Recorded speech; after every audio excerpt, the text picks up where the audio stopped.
अस्सलामुअलैकुम, आप देख रहे हैं होराइजन न्यूज़ एचडी। खबर शामिल करते हैं साहिवाल से।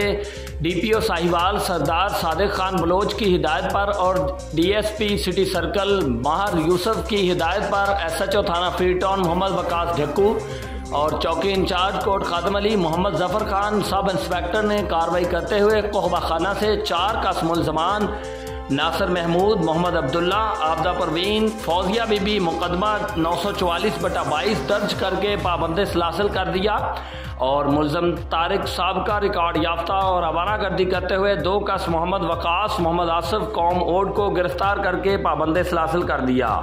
Report Rauf Shahzad Jatt, divisional bureau chief Sahiwal, Horizon News HD, Pakistan.